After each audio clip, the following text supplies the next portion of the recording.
సంజు పురాతన చైనాకు చెందిన సైనిక జనరల్ మరియు వ్యూహ నిపుణుడు. తూర్పు ఆసియాలోని చరిత్రకారుల్లో చాలా ముఖ్యమైనవారు.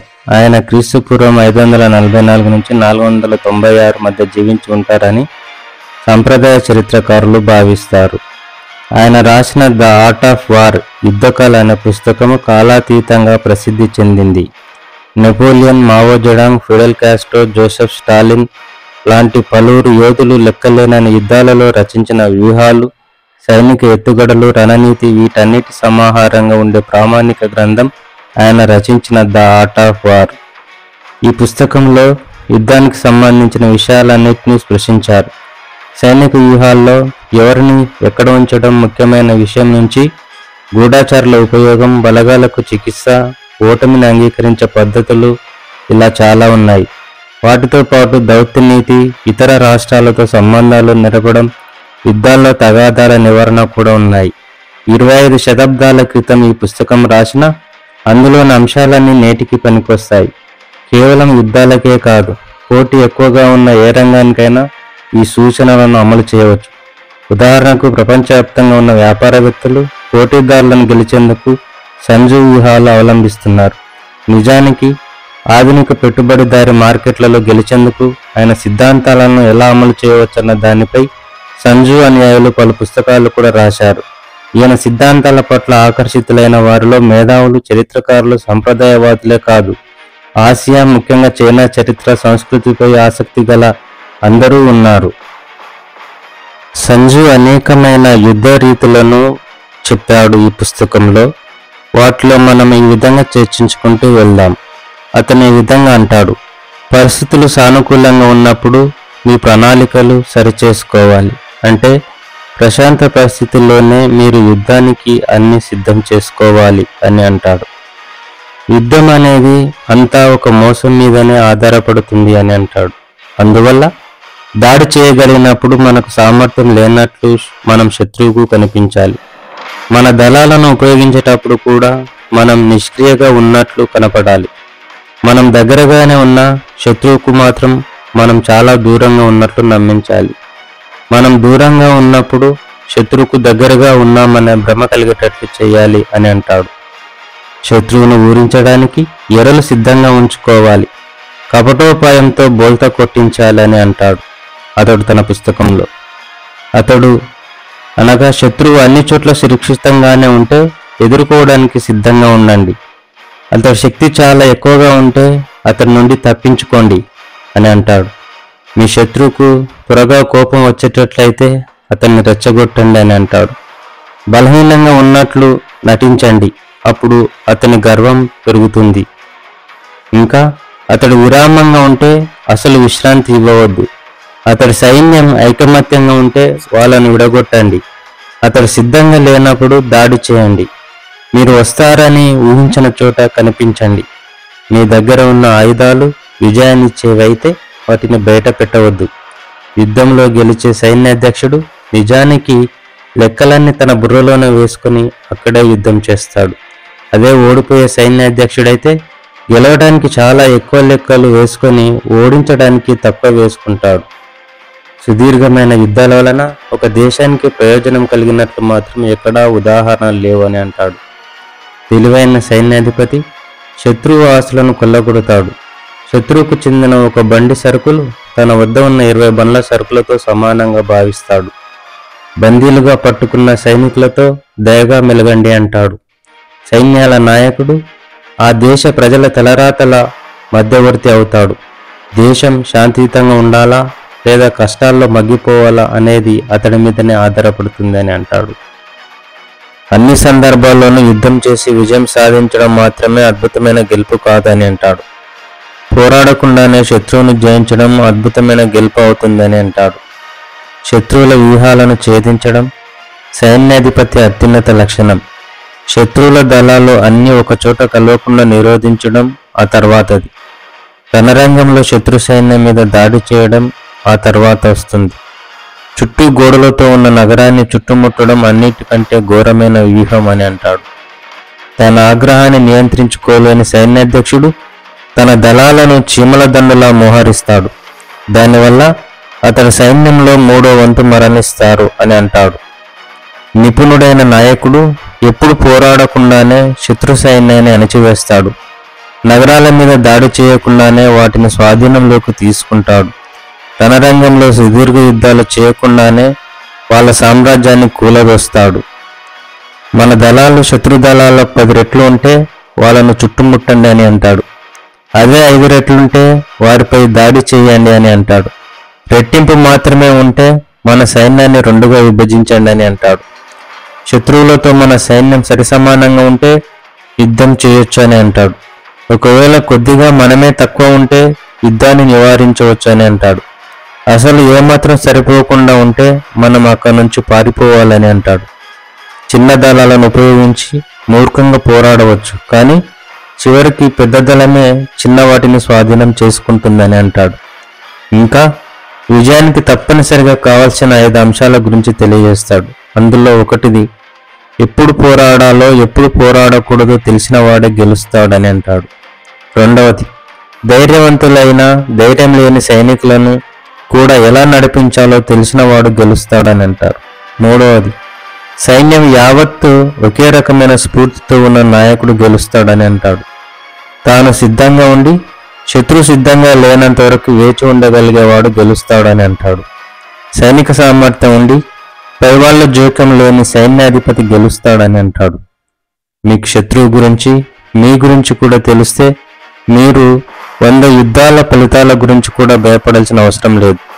మీకు మీ గురించి తెలిసి శత్రువు గురించి తెలియకపోతే మీరు పొందే ప్రతి విజయంతో పాటు మరో పరాజయం కూడా ఉంటుంది అని అంటాడు. మీకు మీ సైన్యం గురించి శత్రువు గురించి కూడా తెలియకపోతే ప్రతి యుద్ధంలోనూ ఓటమి తప్పదని అంటాడు. ఓటమి నుంచి మనను మనం కాపాడుకోవటం ఎలాగన్నది మన చేతుల్లోనే ఉంటుంది, కానీ శత్రువును ఓడించడానికి అవకాశం శత్రువే ఇస్తాడని అంటాడు. మంచి పోరాట యోధుడు తనను తాను ఓటమి నుంచి కాపాడుకోగలడు, కానీ ఖచ్చితంగా శత్రువును ఓడించగలడని మాత్రం చెప్పలేం. ఓటమి నుంచి మనల్ని మనం కాపాడుకోవడానికి చేసే భద్రతా ఏర్పాట్లనే రక్షణ వ్యూహాలు అంటారు. శత్రువును ఓడించే సామర్థ్యం అంటే ఎదురుదాడి అని అర్థం. రక్షణాత్మక దూరంలో ఉంటే మన బలం తగినంతగా లేదని అర్థం. ఎదురుదాడి చేయడం అంటే భారీ బల ప్రదర్శన అని అర్థం. రక్షణలో నైపుణ్యం ఉన్న సైన్యాధిపతి చాలా వరకు రహస్యాలను భూమి పొరల్లో దాచిపెడతాడు. ఎదురుదాడిలో నిపుడైన వాడు స్వర్గమంత ఎత్తులో ఎగిరిపడతాడు. యుద్ధంలో విజయాలు వ్యూహాలు పన్నే నాయకుడు అప్పటికే విజయం సొంతం చేసుకున్నాకే యుద్ధానికి వెళ్తాడు. అదే ఓటమి దిశగా వెళ్లే వాళ్ళైతే ముందు పోరాడి ఆ తర్వాత విజయం కోసం చూస్తాడని అంటాడు. విజయవంతమైన దళం ఒక్క దూకుడు కొన్ని వేల అడుగుల లోతులో ఉన్న లోయలోకి పెద్ద జలపాతం పోయినట్లు ఉంటుందని అంటాడు. కొందరు మనుషులను నియంత్రించే సిద్ధాంతమే పెద్ద బలగం నియంత్రణకు వర్తిస్తుంది అని అంటాడు. కేవలం వాళ్ళను విభజించడం మాత్రమే అందులో ఉండే చిన్న సమస్య అని అంటాడు. ప్రత్యక్షంగా పరోక్షంగా యుక్తులు ఎంత సమర్థంగా పన్నగలమనే దాన్ని బట్టి శత్రువు దాడిని తట్టుకొని కూడా ధైర్యంగా నిలబడటం అనేది ఆధారపడుతుంది అని అంటాడు. మీ సైన్యం ప్రభావం ఎంతలా ఉండాలంటే కోడిగుడ్డుకు ఎదురుగా పెద్ద రుబ్బురోలు ఉన్నట్లుండాలి అని అంటాడు. యుద్ధంలో చేరాలంటే ప్రత్యక్ష పద్ధతి ఉపయోగించవచ్చు, కానీ విజయం సాధించాలంటే మాత్రం పరోక్ష పద్ధతులే అవసరం. పరోక్ష వ్యూహాలను సమర్థంగా అమలు చేస్తే అవి స్వర్గం భూమిలా ఎంతకు కరగవు, నదీ ప్రవాహంలో అనంతంగా ఉంటాయి. సూర్యచంద్రుల్లా అస్తమించినట్లు కనిపించినా మళ్ళీ ఉదయిస్తాయి. 4 కాలాల్లాగే అయిపోయినా మళ్ళీ మళ్ళీ వస్తుంటాయి. సంగీతంలో 7 స్వరాలు మాత్రమే ఉంటాయి, అయినా ఆ 7తోనే లెక్కలేనన్ని రాగాలు మనకు వినిపిస్తుంటాయి అని అంటాడు. యుద్ధంలో దాడి చేసేందుకు 2 పద్ధతులుంటాయి. అవి ప్రత్యక్ష పద్ధతి, పరోక్ష పద్ధతి. అయినా ఈ 2 కూడికతో లెక్కలేనన్ని వ్యూహాలు రచించవచ్చు అని అంటాడు. ప్రత్యక్ష పరోక్ష పద్ధతులు ఒకదాని తర్వాత ఒకటి వస్తుంటాయి. అది ఒక చక్రంలో తిరుగుతూ ఉంటుంది. దానికి ముగింపు అనేది ఉండదు. వాటి మిశ్రమం వల్ల వచ్చే అవకాశాలను ఎవరు కాదనగలరు అని అంటాడు. బలగాలు దూసుకొస్తుంటే అది ఒక ప్రవాహంలా ఉంటుంది అని అంటాడు. అది పెద్ద పెద్ద బండరాలను కూడా తన వేగంతో దొర్లించగలదు అని అంటాడు. తీసుకునే నిర్ణయం యొక్క నాణ్యత డేగచూపులా ఉండాలి అంటాడు. సరైన సమయానికి సరైన చోట అది తన శత్రువు మీద దాడి చేసి చటుక్కున పట్టుకుంటుంది అని అంటాడు. అందువల్ల మంచి యోధుడు తన పోరాట క్షేత్రంలో భీకరంగా ఉంటాడని, నిర్ణయాలు ఖచ్చితంగా ఉంటాడని తెలియజేస్తాడు. అస్తవ్యస్త ముసుగులో క్రమశిక్షణను దాచిపెట్టడం కేవలం ఒక విభాగంలో చేయడం మాత్రమే. పిరికితన ముసుగులో ధైర్యాన్ని దాచి ఉంచడం మన శక్తిని పోగు చేసుకోవడమే. బలాన్ని బలహీనత ముసుగులో ఉంచడం అంటే మన వ్యూహాత్మక ఎత్తుగడలు అమలు చేస్తున్నట్లని అంటాడు. శత్రువును ఎప్పుడు కదిలిస్తూనే ఉంచగల నైపుణ్యం ఉన్న సైన్యాధిపతి కావాలని మోసం చేస్తూ ఉంటారు. వాటిని బట్టే శత్రువులు అడుగులు వేస్తాడు. కొంత త్యాగం చేసినట్లు కనిపించి శత్రువు దాన్ని పట్టుకోవడానికి రాగానే దాడి చేస్తాడు. ఇలా ఎరలను బయట పెట్టడం ద్వారా శత్రువును ముందుకు వచ్చేలా చేస్తాడు. అప్పుడు ఎంచుకున్న కొద్ది మందితో శత్రువు కోసం సిద్ధంగా ఉంటాడు. తెలివైన యోధుడు సమ్మిళిత శక్తి కోసం చూస్తాడు. రణరంగంలో ఎవరు ముందుగా ప్రవేశించి శత్రువు రాక కోసం ఎదురు చూస్తుంటారో వాళ్ళు యుద్ధానికి సిద్ధంగా ఉంటారు అని అంటాడు. రణరంగంలోకి ఆ తర్వాత ప్రవేశించే వాళ్ళు యుద్ధం కోసం తొందరపడి త్వరగా అలసిపోతారు. అందువల్ల తెలివైన యోధుడు శత్రువు మీద తన ఇష్టాన్ని రుద్దుతాడు. అంతే తప్ప ఎప్పుడు శత్రువు ఇష్టాన్ని తన మీదికి తెచ్చుకోడు. కొన్ని సానుకూలతను ఇచ్చినట్లుగా చూపించడం ద్వారా తాను పన్నిన వలలో శత్రువు చిక్కుకునేలా చేస్తాడు. లేదా నష్టం కలిగించడం ద్వారా శత్రువు తన సమీపంలోకి రావడం కూడా అసాధ్యం చేస్తాడు. శత్రువు సునాయాసంగా ఉంటే అతన్ని వేధించగలడు. తగినంత ఆహారం ఉంటే శత్రువుకు ఆహారం అందకుండా మార్చగలడు. నిశ్శబ్దంగా మాటు వేసి ఉంటే శత్రువు కదలక తప్పని పరిస్థితి తేగలడు. శత్రువు తనను తాను రక్షించుకోలేని ప్రదేశాలలో మాత్రమే కనిపించాలి. మనం ఉంటామని ఊహించలేని ప్రాంతాలకు మనం వేగంగా వెళ్ళాలని అంటాడు. తాము వెళ్లే దారిలో శత్రువు ఎక్కడా లేకపోతే సైన్యం చాలా దూరం పాటు ఎలాంటి ఇబ్బంది లేకుండా వెళ్ళగలదని అంటాడు. జిత్తుల మారితనం, రహస్యం అనేవి మంచి కళలు.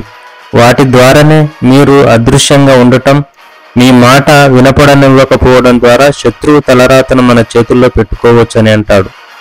మీరు ముందుకు తీసుకెళ్లి ఎదురులేని స్థితిలో ఉంటే, శత్రువు బలహీనతలేంటో తెలుసుకుంటే, శత్రువు కంటే మీ కదలికలు వేగంగా ఉంటే మీరు ప్రశాంతంగా విశ్రాంతి తీసుకోవచ్చు అని అంటాడు.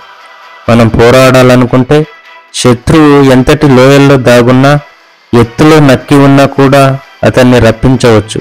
మనం చేయాల్సిందల్లా వేరే చోట దాడి చేయటమే. అప్పుడు అతడు తప్పనిసరిగా అక్కడికి రావాల్సి ఉంటుందని అంటాడు. మనం పోరాడాలని అనుకోకపోతే మనం బస చేసిన చోట ఎక్కడో సులభంగా తెలిసే అవకాశం ఉన్నా శత్రువు మన వద్దకు రాకుండా ఆపవచ్చు. మనం చేయాల్సిందల్లా శత్రువు వచ్చే దారిలో ఏదో పనికిరానిది పారవేయడమే.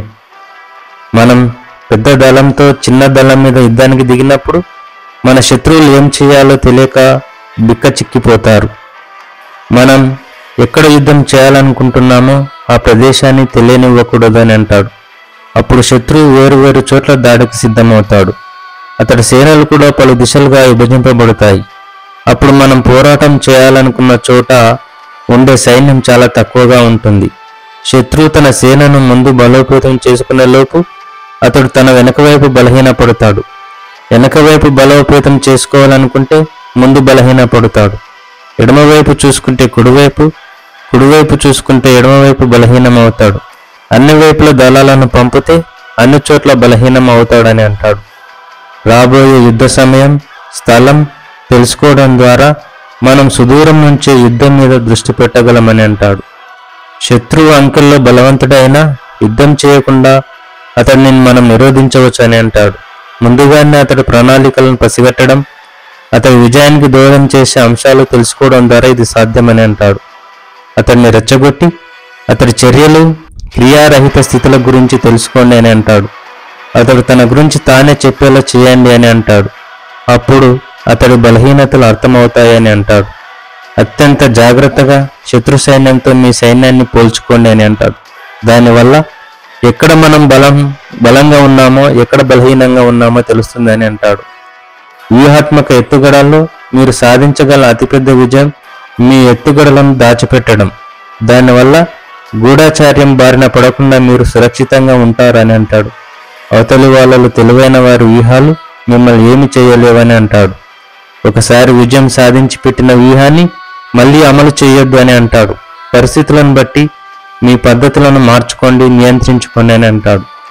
సైనిక వ్యూహాలు నీటి ప్రవాహంలో ఉండాలి అని అంటాడు. నీళ్లు సహజంగానే ఎత్తు ప్రదేశాల నుంచి కిందికి ప్రవహిస్తాయి.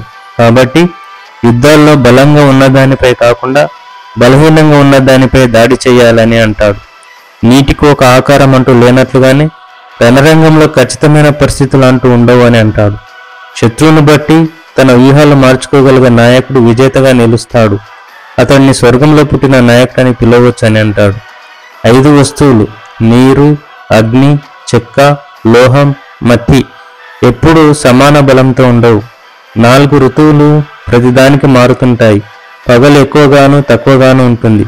చంద్రుడు పౌర్ణమికి అమావాస్యకు మధ్య మారుతుంటాడని అంటాడు. మరికొన్ని విషయాలు ఇంకొక వీడియోలో తెలుసుకుందాం. Thank you viewers. Please like and subscribe. Thank you.